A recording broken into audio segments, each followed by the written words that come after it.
Good afternoon. It's Matt Thomson with Matt's News Network, and today I got an update on the Jeff Weinhaus situation.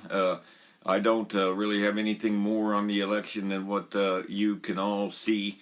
Obviously, we don't believe that Arizona has been decided, nor Nevada, nor Wisconsin, nor Michigan, nor Pennsylvania. As far as what we can see, is fairly decided.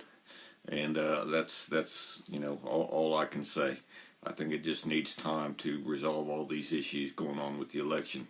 So today we're going to talk about Jeff Weinhaus. I've covered this case before, but we do have an update. Jeff Weinhaus, as you may remember, is serving 30 years for a crime in which he was the victim, not the perpetrator. Officers shot him twice in the head and twice in the chest. They were highly suspicious of his activities in publishing a bulletin which criticized officers and thought that they were involved in unlawful shootings. And he was attempting to run for coroner so that he could conduct an inquest into those shootings. And when they started this process that resulted in Jeff's shooting. And after he was shot, he was sentenced to 30 years for assaulting the officer with a firearm. Although, video evidence is pretty conclusive, as well as eyewitness testimony, that he did no such thing. The officer was never assaulted in any way. And we've had further proof this last year that the officer lied under oath, and that they withheld from Jeff's defense team at every stage important information that would have led to Jeff's acquittal. The Missouri State Public Defender's Office, after seeing the latest information revealed, got back on Jeff's case. They filed a habeas case in the state circuit court for Jeff's release. This circuit court is in the location of the St. Francis County, which is where the jail is. That's the way that you do it. You file a habeas corpus petition against the warden of the jail, and the county down there. It's actually a circuit court, but it's in an area that is the whole economic system revolves around the prisons down there, and it's really a prison industrial complex. And they have enormous political power. This decision to deny Jeff habeas was released right before the election. There's tremendous political pressure from police unions and prison workers unions and such, never to buck the system. And we kind of knew that Jeff's habeas petition would be denied in this court. But still very disappointing, because it's such a convincing case when you look at the detail. And Jeff's legal team, it has become obvious in the officer that shot Jeff later sued the Missouri State Highway.